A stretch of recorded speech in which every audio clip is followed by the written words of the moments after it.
Hello, everybody, and welcome back to Unrestricted Sports. Today, we are covering the Western Conference playoffs of the NHL, breaking down what's happened so far and what we think of the series. So, to start off, we have our number one seeded Vegas Golden Knights against the Chicago Blackhawks. And as I predicted, Vegas is currently up 3-1 on Chicago. And I don't see a situation where the Blackhawks are going to be able to get out of this one. That's where I disagree. The Blackhawks found out how to score in Game 4 here. This was against Robin Lehner in Game 4. Game 3, Marc-Andre Fleury was in net. So a little bit of goaltending changes in this series for the Golden Knights. I think the main reason why the Blackhawks are struggling against the Golden Knights is purely because of the Golden Knights' depth. The Golden Knights don't have any star-studded talents like names of like Jonathan Toews and Patrick Kane. Obviously, you have to put some respect on Max Pacioretty's name and Mark Stone's name, but it truly is the depth that is getting the Golden Knights the series lead right now. And it's not the talent. It's not a lack of talent on Chicago's side that's preventing them from winning this series. It truly is just the ability of the Golden Knights' fourth line to combat the Blackhawks' first line. Physical play style that the Golden Knights' third and fourth line has allows them to kind of have their way with who they're playing against. Let me break down what Nolan just said to you. The Blackhawks are just the Red Wings of the West. They're fraudulent, and they only made it in because they were in the West. That's such a lie. If they were in the East, they would not have been in the bubble. The Blackhawks are complete frauds, and they don't stand a chance. It's more than likely that Vegas just said, "Take the night off tonight, boys. We need to get you guys rested up." No. Nobody says that. If you can sweep a team in 4, Brendan, you do it. Because then you have a longer break between the series. No team would ever do that. Shut the hell up. I think the Vegas Golden Knights don't see you as even a team. They see you as a bunch of children skating around on ice with washed-up stars. No, they don't. I mean, that's just stupid. I mean, I remember when you guaranteed me that those Blackhawks were going to beat the Golden Knights because the Golden Knights were overhyped, and now the Golden Knights are. I didn't guarantee it. It was similar to that of the Oilers series, where I said I wouldn't be surprised at all. Yeah, I wouldn't be surprised if the Hawks won. Oh yeah. I still wouldn't be. I still wouldn't be surprised if they came back. Well, you can keep thinking they're gonna come back. I have Vegas winning the next game they play. Moving on, we have Colorado at the 2 seed and Arizona at the 7 seed.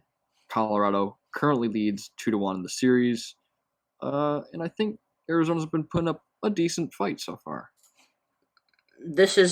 I think we have opposite opinions on this series, similar to that of the Hawks series.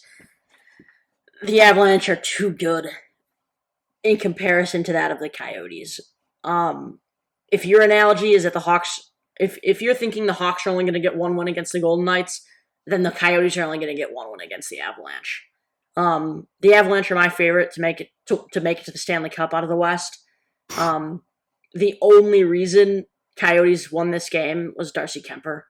Darcy Kemper is arguably one of the best goalies in the playoffs, at least since the bubble started. I haven't been outrageously impressed by the Coyotes' play. The Avalanche just kind of have their way with them. Yeah, I mean, there was really nothing impressive about that Coyotes win.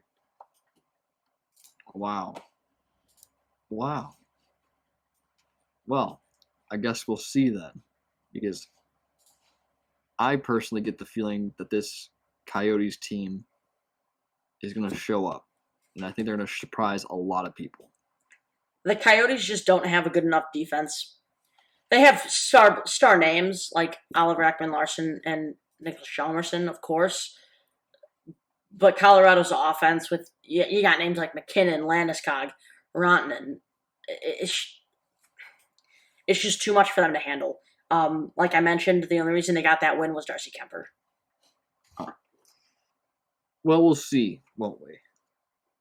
Up Yeah. next, we have the most even series so far. And probably the most boring series. Dallas versus Calgary, 3v6, and the series 2-2. Honestly, like I said, I think I talked about this when we were breaking down these matchups before the playoffs started. Both these teams I could see going either way just because I think that they're pretty balanced overall. Yeah. In comparison to each other, anyway. Yeah, in comparison to each other, I definitely agree they're pretty balanced. But I think whoever moves on from this series, I think is going to have a tough time with whoever they play, assuming that is the Avalanche and the Golden Knights. I think they're going to have a tough time against that team that they play. Yeah. Well, if Dallas, I mean, I guess this is theoretical here, but the winning teams of this will play. So let's assume that Vegas and Colorado win, and let's assume that Dallas wins. Unless St. Louis doesn't win. Actually, no. Never mind. Forget that side tangent. That's irrelevant. Okay. Irrelevant. Don't worry. To provide a little bit of why the series is tied. Like Brendan mentioned, it's just such an even matchup.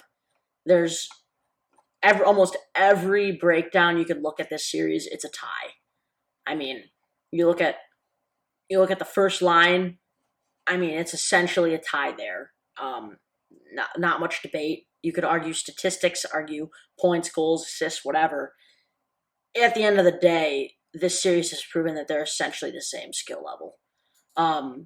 Depth. I mean, again, everybody on the Flames and Stars is there for a reason, and it's essentially equal. Defensively, I guess I would give the edge maybe to the Stars, just because of Heiskanen, Klingberg, etc.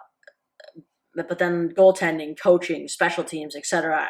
It's again such a close series that really, no matter who wins, I'm not going to be overwhelmingly shocked. Yeah, I'll definitely agree with that. Up next, we have the 4-seeded St. Louis Blues versus the 5-seeded Vancouver Canucks. And I have to say, I'm surprised the series is currently 1-2 in favor of the Canucks. I'm not. I'm actually not shocked at all. I'm actually shocked that the Blues have gotten a win. Overtime win. Braden Shen with the heroic overtime goal. I'm shocked that the Blues won a game. I'm surprised that you're shocked, but the Blues looked horrible in the whatever you want to call it, round robin. Jordan Binnington is, as of right now, the most overhyped goalie in the league.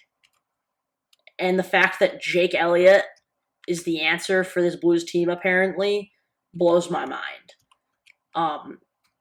The Canucks, I don't see them making a run at the Cup, nor the Blues. But it shocks me that the Blues got a win here. I think the Canucks offense is much more advanced than that of the Blues. And even defensively, I think you have bigger names on the Blues, but I think in terms of importance, you have a more important defense in Vancouver. Quinn Hughes, rookie defenseman, is incredible for this Canucks organization. Truly helping out Markstrom in every way he can. And it's just remarkable that this Blues team was able to pull a win from the Canucks. I watched this overtime game, and the Canucks just looked so much faster than the Blues. The Blues looked lazy. They looked dead. It looked like they had nothing. It looked like they had been a bum team for the past 10 years. And for a reigning Stanley Cup champion team, you would expect more, considering they didn't lose much and they're still returning with Binnington and net. Um, that's about all I have to say on this. I think, like I mentioned, offensively and defensively, the Canucks really have the edge here. Younger, faster, um, more individually skilled, etc.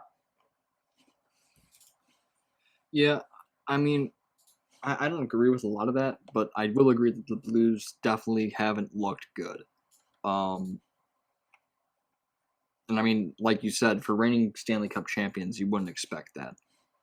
Um, I still expect them to win out of this round, but if they keep playing like they're playing, I don't see them getting it much further than that. Yeah, I can't. I can't give them this series. Barring excellent goaltending from Jake Allen in upcoming games, I seriously see the Canucks kind of running with this. Um, yeah. Well, with that being said, guys, make sure you like, comment, and subscribe. That's it for today's video, and we will see you guys next time. Peace.